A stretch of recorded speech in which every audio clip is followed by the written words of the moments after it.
ജീവിതത്തിൽ വളരെ അപൂർവ നിമിഷങ്ങളിൽ മാത്രമേ എനിക്കിങ്ങനെ ഒരു പദപ്രയോഗം നടത്തി സംബോധന ചെയ്യുവാൻ ഇടയായിട്ടുള്ളൂ, അല്ലെ മനസ്സ് കാണിച്ചിട്ടുള്ളൂ. ഇവിടെ സഖാക്കളെ എന്ന് ഞാൻ വിളിച്ചത്, അഭിസംബോധന ചെയ്തത് എൻ്റെ മാംസത്തിലും മജ്ജയിലും രക്തത്തിലും തൊട്ടുകൊണ്ട്. ഇവിടെ കടന്നുപോയ സഖാവ് ഡോക്ടർ വേണുഗോപാലിനെ ഒരുപക്ഷെ എൻ്റെ എഴുത്തു ജീവിതത്തിൻ്റെ തുടക്കം മുതലേ പരിചയപ്പെട്ടതാണ്. അക്കാലത്ത് തന്നെ ഞാൻ പരിചയപ്പെട്ടതാണ് ജേസനെയും ഒപ്പം മിനിയെയുമൊക്കെ. മിനിയാണെങ്കിൽ മിനിയുടെ വലിയ ആരാധികയാണ് എൻ്റെ ഭാര്യ. ഇവരെയൊക്കെ പരിചയപ്പെടുന്നത് തെരുവോരങ്ങളിലാണ്. പ്രിയപ്പെട്ട ബിജു ഇവിടെ ആമുഖ പ്രഭാഷണം നടത്തുമ്പോൾ പറഞ്ഞു, മറ്റ് പാർട്ടിയിലെ നേതാക്കളും അണികളും തമ്മിലുള്ള ബന്ധമല്ല ഇത്.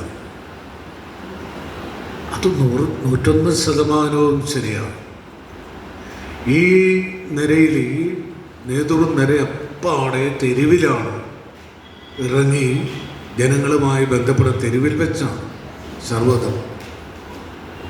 ഒരു കാലത്ത് ഞാൻ തമാശയായിട്ട് മിനിയോടും ജെയ്സനോടും ഒക്കെ ഇവരോടൊക്കെ പറഞ്ഞിട്ടുള്ളൊരു കാര്യമുണ്ട്, വിളിക്കാറുണ്ട് പാട്ട പാർട്ടി. പക്ഷേ പാട്ട കിലുക്കി നമ്മുടെ മുമ്പിൽ വരുമ്പോൾ അതിന് വലിയൊരു ഡെപ്തുണ്ട്, ആഴമുണ്ട്. ആ ആഴം അറിയാത്തവരാണ് അതിനെ പരിഹാസരൂപേണ കാണുന്നത്. അതുകൊണ്ട് ഇത് ഓരോ സഖാക്കളും വരുന്ന ഓരോ ചെറിയ ടിന്നുകളാണ്, വലിയ തുറന്ന ബക്കറ്റുകളല്ല. ഞാൻ പറയുന്നത് നിങ്ങൾക്ക് മനസ്സിലാകും എന്നെനിക്ക് വിശ്വാസമുണ്ട്. അടച്ചുപൂട്ടി മുദ്ര വെച്ച ചെറിയ ടിന്നുകളും ഉണ്ടാവരുത്. പക്ഷെ ആ ടിന്നിൽ ഒരു വലിയ ദൂതുണ്ട്. ഇന്ന് ജനാധിപത്യം ഘോരഘോരം പ്രസംഗിക്കുന്ന ഈ മഹാരാജ്യത്ത് ഇലക്ഷനിൽ നിൽക്കുന്നവരും തെരഞ്ഞെടുപ്പിന് മത്സരിക്കുന്നവരും നൽകുന്നത് ഒരു വലിയ ദൂതാണ്. ഇവിടെ ഒരാഴ്ച മുമ്പെങ്കിലും ഞാൻ എഴുതിയ ഒരു കുറിപ്പ് സഖാവ് ബൈജുവിനെ അതോട് ഒരുപാട് ആകർഷിച്ചു. അദ്ദേഹം എന്നെ അത് അറിയിക്കുകയും ചെയ്തു. ഒരു SUCക്കാരൻ സഖാവ് തെരഞ്ഞെടുപ്പിന് നിൽക്കുന്നത്, ജയിച്ചാൽ നന്ന്, ജയിക്കണമെന്ന് ആഗ്രഹം എല്ലാവർക്കും ഉണ്ടാവുക, നിൽക്കുന്നവർക്കെല്ലാവർക്കും. പക്ഷെ അതിലുപരി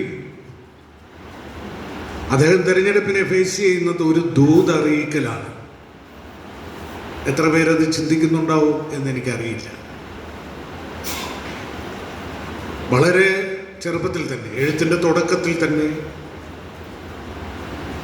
ഇങ്ങനെയുള്ളവരെ പരിചയപ്പെട്ടുവെങ്കിലും എന്തുകൊണ്ട് ബാബു കുഴിമറ്റത്തിൻ്റെ മനസ്സവിടെ ഉറച്ചു നിന്നില്ല, അല്ലെ ബാബു കുഴിമറ്റം ആ നിലപാട് തറയിൽ നിന്നില്ല എന്ന് ചുരുങ്ങിയത് കലാകാരനായ രാജഗോപാൽ വാഗത്താനും ചോദിച്ചൊന്നും വരില്ല. പക്ഷേ എൻ്റെ ജ്യേഷ്ഠ, ഞാൻ ഭ്രാതൃപൂജയോടെ കാണുന്ന കുറിച്ച് സദൻ ചിലപ്പോൾ ചോദിച്ചെന്ന് വരാം.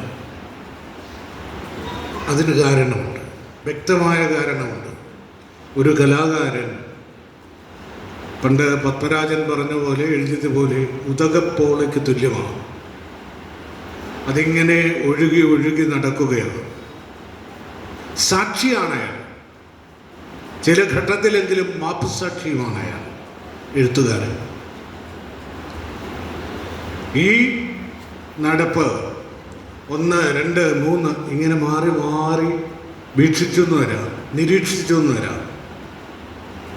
ഈ നിരീക്ഷണമാണ് ചാവേറുകളുടെ പാട്ട്.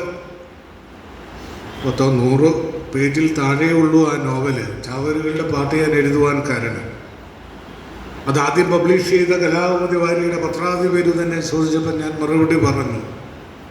10-25 വർഷം കൊണ്ട് എഴുതിയത് ഇതാണല്ലോ എന്ന് ചോദിച്ചപ്പോഴാണ് പറഞ്ഞത് അതങ്ങനെയാണ്. ഇടക്കാലത്ത് ഞാനത് വലിച്ചെറിഞ്ഞതാണ്.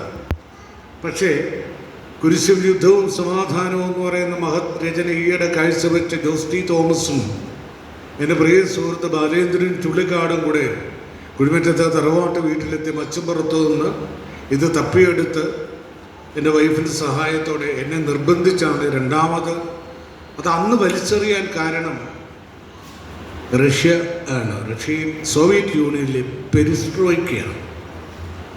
ഇങ്ങനെ പല സന്ദർഭങ്ങളിലും എനിക്ക് എൻ്റെ കൃതികൾ അതുകൊണ്ടാണ് ഈ 50 വർഷത്തെ രചനാവേളയിലും വിരലിൽ എണ്ണാവുന്ന കൃതികൾ മാത്രമുണ്ടായത്. പക്ഷേ സത്യമായി ഞാൻ നിങ്ങളോട് പറയട്ടെ, ഈ ചാവേറുകളുടെ പാട്ട് അതിപ്പോൾ പഠിച്ചുകൊണ്ടിരിക്കുകയാണ് ബൈജുവും നമ്മുടെ ജില്ലാ കമ്മിറ്റി കൃഷ്ണകുമാർ സാർ.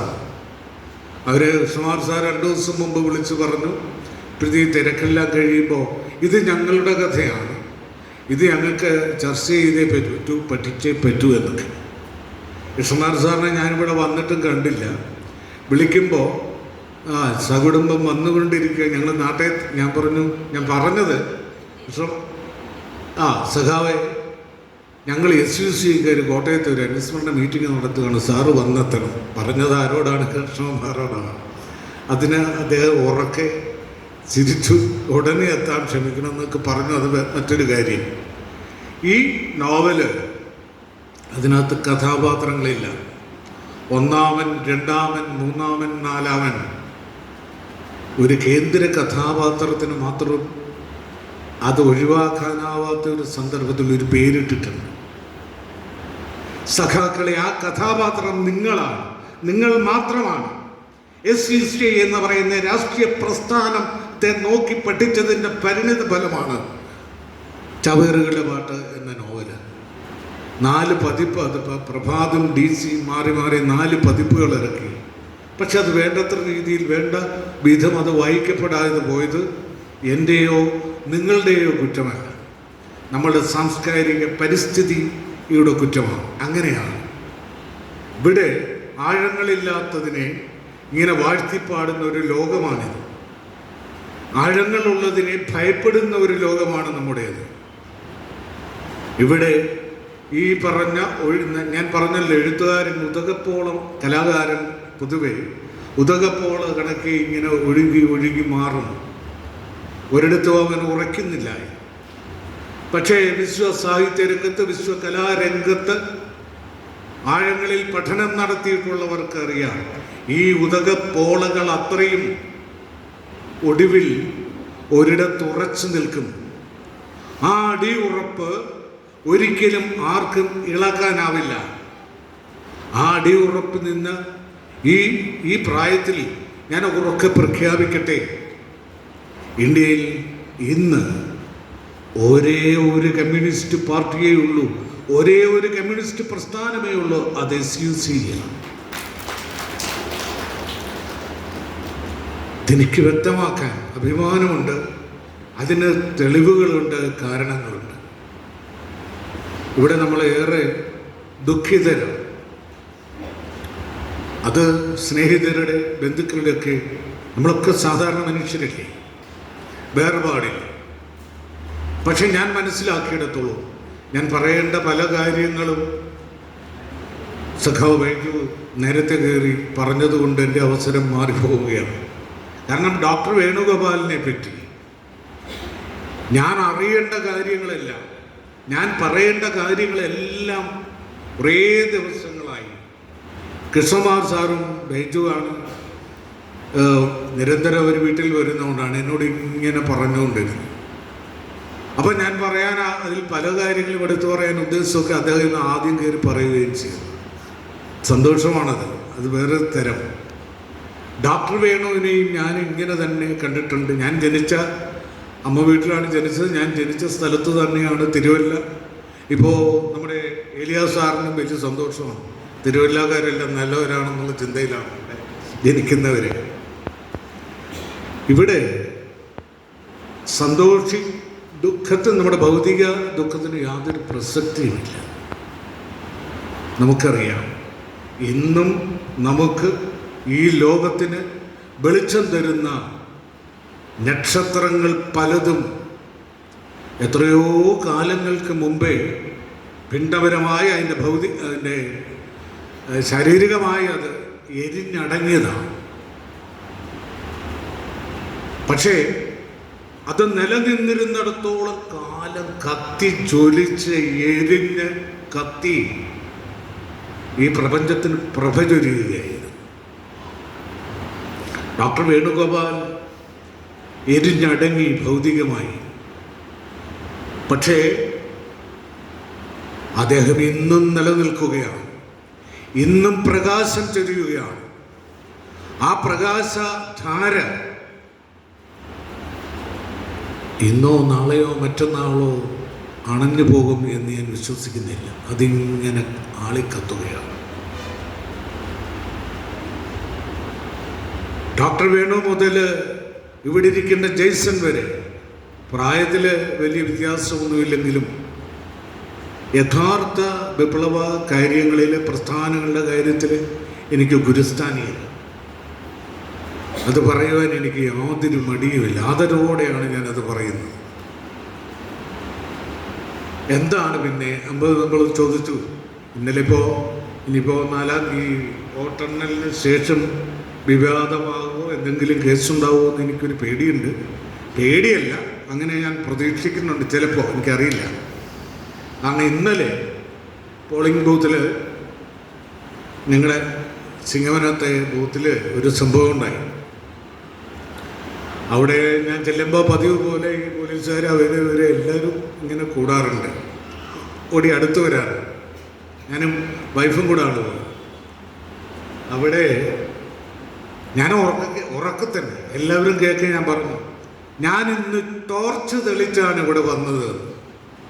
ടോർച്ചിൻ്റെ പ്രകാശമാണ് ഞാൻ ഇന്നിവിടെ. അത് ചങ്കിൽ തറച്ച് പറഞ്ഞതാണ്.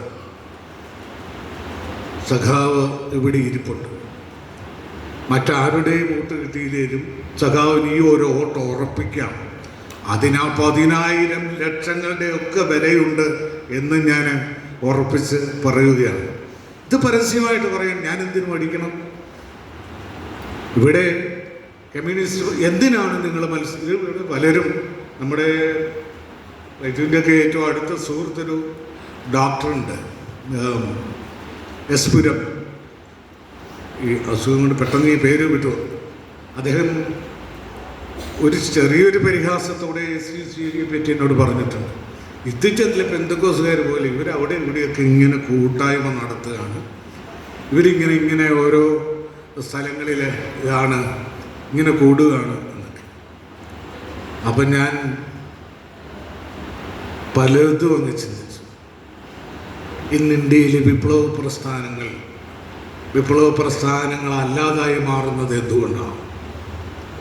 ഒരു സ്റ്റേറ്റ് കമ്മിറ്റി മെമ്പർ, ഒരു സംസ്ഥാന കമ്മിറ്റി മെമ്പർ, ഒരു പോളിറ്റ് ബ്യൂറോ മെമ്പർ പോലും മറുകണ്ഠം ചാടാൻ തയ്യാറാവുന്നു, അല്ലെങ്കിൽ കാലമാറ്റത്തിന് കോപ്പ് കൂട്ടി എന്നൊക്കെ നമ്മൾ ഇന്ന് 2 ദിവസത്തെ വാർത്തകളിൽ ഇങ്ങനെ കാണുകയാണ്. വിപ്ലവ പ്രസ്ഥാനത്തിൻ്റെ വക്താക്കളാണ്. എന്തുകൊണ്ടാണത്? സഖാക്കളെ ശ്രദ്ധിക്കുക.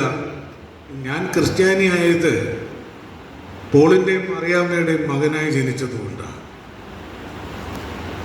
എൻ്റെ അടുത്തിരിക്കുന്ന ഗോപാലകൃഷ്ണൻ ഹിന്ദു ആയത് അദ്ദേഹം ദാമോദരൻ്റെയും കല്യാണിയമ്മയുടെയും മകനായതുകൊണ്ടാണ്. എൻ്റെ സുഹൃത്ത് സലീം മുസ്ലിം ആയതും അങ്ങനെയൊക്കെ കൊണ്ട് തന്നെയാണ്. പക്ഷേ ചില സുവിശേഷകർ പറയുന്ന പോലെ, യഥാർത്ഥ ദൈവവിളി എന്ന് പറയുന്നത് പോലെ യഥാർത്ഥ വിളിയിൽ പ്രസ്ഥാനത്തിലേക്ക് വരുന്നവർ അവരാണ് അടിയുറപ്പ്. നമുക്കറിയാം, സഖാവ് ബിജുവിൻ്റെ പിതാവ് എനിക്ക് ഏറെ ആദരണീയനാണ്, വളരെ സ്വഭാവശുദ്ധിയുള്ള അദ്ദേഹത്തിൻ്റെ പുത്രനാണ് ഇദ്ദേഹം എന്ന് അറിയുന്നത് ഞാൻ ഈയിടെയാണ്. അദ്ദേഹത്തിന് ആ പ്രസ്ഥാനത്തിൻ്റെ കൂടെ ചെയ്തു പോകാമായിരുന്നു. പക്ഷേ ബിജു നേരിൽ കണ്ടത്, അനുഭവിച്ചത്, അറിഞ്ഞത്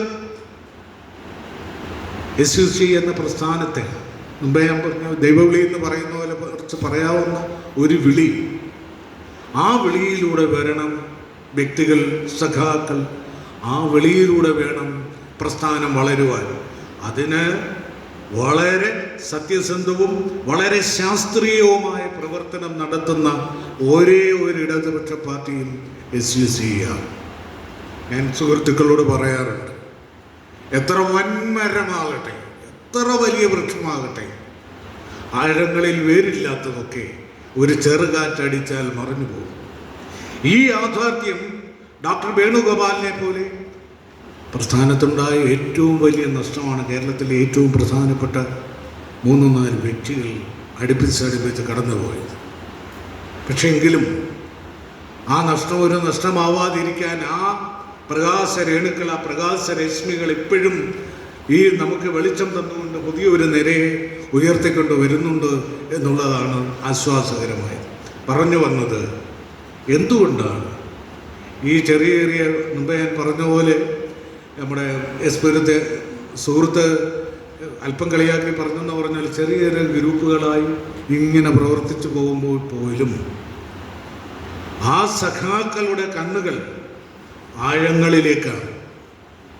ആഴങ്ങളിലേക്ക് വേരുകൾ ആഴ്ത്തി ആഴങ്ങളിലൂടെ പടർന്ന് പന്തലിച്ച് വളരുന്ന മഹത് പ്രസ്ഥാനമായി SUC ഞാൻ കാണുകയാണ്. ഇതൊരു കൊച്ചിളം കാറ്റിലോ, ഒരു കൊച്ചുകാറ്റിലോ, ഒരു കൊടുങ്കാറ്റിലോ, ഒരു പേമാരിക്കും തകർത്ത് തരിപ്പണമായി കടകൊഴുക്കി വീഴ്ത്താൻ പറ്റാത്ത മഹത് പ്രസ്ഥാനമായി ഇന്നല്ലെങ്കിൽ നാളെ SUC എന്ന പ്രസ്ഥാനം വളരും, ഉയരും, തഴയ്ക്കും എന്ന് ഉത്തമ ബോധ്യമുണ്ട്.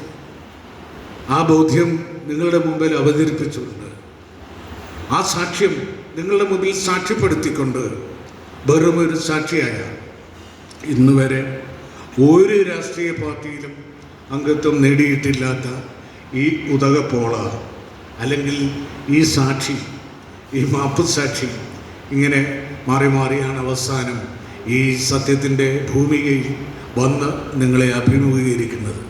എനിക്കറിയാം, ഇതൊരിക്കലും ആർക്കും, ഒരു കൊടുങ്കാറ്റിനും ഒരു സുനാമിക്കും പിഴുതെറിഞ്ഞ് ഈ മണ്ണിൽ നിന്ന്, ഇന്ത്യയുടെ ഭൂമികയിൽ, രാഷ്ട്രീയ ഭൂമികയിൽ നിന്ന് SUCയെ പിഴുതെറിയാൻ ഒരു പ്രസ്ഥാനത്തിനും സാധിക്കില്ല.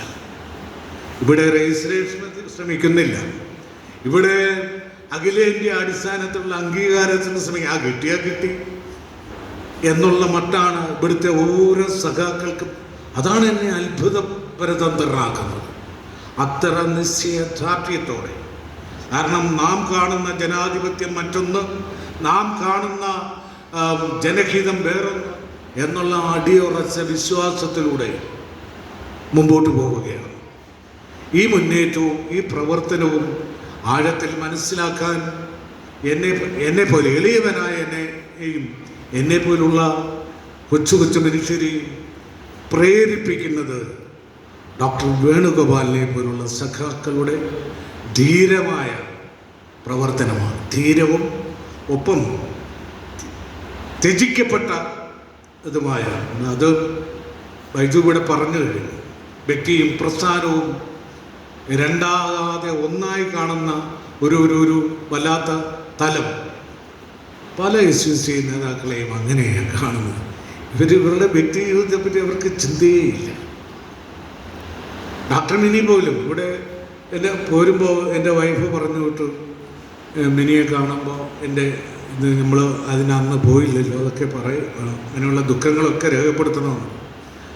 പക്ഷെ മിനി തിരിച്ച് ഇങ്ങോട്ട് എനിക്ക് ദുഃഖം വല്ലതും ഉണ്ടെങ്കിൽ അവിടെയാണ് ഒരു സഖാവിൻ്റെ ധീരമായ നിലപാട് എന്ന്. ഇത്തരം നിലപാടിന്, ഇത്തരം ധീരതയ്ക്ക്, ഇത്തരം ആഴങ്ങൾക്ക് ഉടമകളായി തീരട്ടെ സഖാക്കളെ നിങ്ങൾ ഓരോരുത്തരും, ഞാൻ ഉൾപ്പെടെ നമ്മൾ ഓരോരുത്തരും എന്ന് ചിന്തിച്ചുകൊണ്ട് പ്രാർത്ഥിക്കുകയല്ല, അതെൻ്റെ സ്വഭാവമല്ല. അങ്ങനെ ആശംസിച്ചുകൊണ്ട്, അങ്ങനെ ആഗ്രഹിച്ചുകൊണ്ട് ഞാൻ എൻ്റെ വാക്കുകൾ ഉപസംഹരിക്കട്ടെ. അദ്ദേഹത്തിനെ എന്നും നമ്മൾ ഓർത്തിരിക്കും. നമ്മൾ ഓർത്തില്ല എങ്കിൽ പോലും അദ്ദേഹത്തിൻ്റെ ആ സാന്നിധ്യത്തിലൂടെ, അദ്ദേഹം ചൊരിഞ്ഞ ആ പ്രകാശ രശ്മികളിലൂടെ നമ്മളെ ഓർമ്മിപ്പിച്ചുകൊണ്ടിരിക്കും എന്ന് മാത്രം പറഞ്ഞുകൊണ്ട് എൻ്റെ വാക്കുകളെ ഉപസംഹരിക്കട്ടെ.